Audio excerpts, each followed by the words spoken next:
దేవునికి స్తోత్రం. ప్రియమైన సహోదర సహోదరులకు శుభాభివందనములు. యేసుదేని వాగ్దానము పిలుపులకు రాసిన పత్రిక 4:19. దేవుడు తన ఐశ్వర్యము చొప్పున క్రీస్తు యేసునందు మహిమలో మీ ప్రతి అవసరమును తీర్చును. చూడండి, మీకు వ్యక్తిగతంగా కానివ్వండి, కుటుంబ పరంగా కానివ్వండి, మీరెన్నో అవసరతలు కలిగి ఉంటూ ఉన్నారేమో. అయితే మీ అవసరతల నిమిత్తము అనేక మందిని మీరు సహాయం కోరినప్పటికీ ఎక్కడి నుండి కూడా మీకు సహాయము లభించలేనప్పుడు ఎంతో వేదనతో, ఎంతో బాధతో జీవించేవారిగా ఉంటాం. అయితే ప్రభు వైపు తిరిగి మీ యొక్క ప్రతి అవసరతను గురించి ఆయనకు మొరపెట్టినప్పుడు, అలాగే మీ పనుల భారం ఆయన మీద ఉంచినప్పుడు, మీ సమస్త భారము ఆయన మీద మోపినప్పుడు తప్పకుండా దేవుడు తన ఐశ్వర్యం చొప్పున క్రీస్తు యేసు మహిమలో మీ ప్రతి అవసరమును కూడా ఆయన తీరుస్తారు. ప్రార్థించి వేటిని అడుగుతున్నామో వాటిని పొందుకొని ఉన్నామని నమ్మమని దేవుడే సెలవిచ్చారు.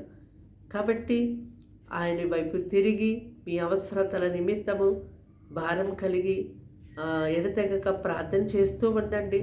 తప్పకుండా దేవుడు తన పరిశుద్ధ స్థలములో నుండి మీకు సహాయం పంపిస్తారు.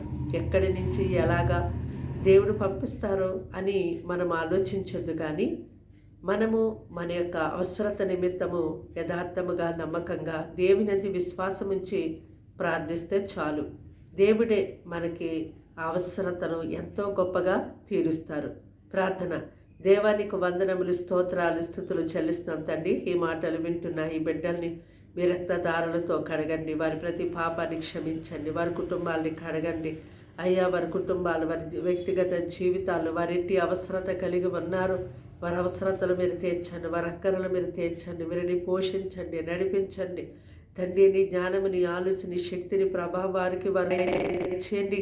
వారి కుటుంబంలో పనిచేస్తున్న అంధకార సాతాను విరోధ కార్యములన్నిటినీ కాల్చివేతండి. కుటుంబంలో మీ సంచారములు దాయిచేయండి ప్రభా. నీ కృప, నీ కనికరం ఎంతో కుమ్మరించండి అయ్యా తండ్రి. నాయన ప్రతి ఒక్కరిని కూడా చిన్నవారు మొదలు పెద్దవారి వరకు ఈ దినమంతా వారికి ఎంతో తోడయ్యుండి ప్రతి విషయమందు సహాయం ఇచ్చేయమని, వారి అవసరతలు తీర్చమని, అక్కర్లు తీర్చమని, వారిని బలపరిచి ధైర్యపరచమని, నీ సాక్షులుగా నిలబెట్టమని యేసుక్రీస్తు నామమున ప్రార్థన సమర్పించి అడిగి వేడుకుంటున్నాం తండ్రి. ఆమేన్.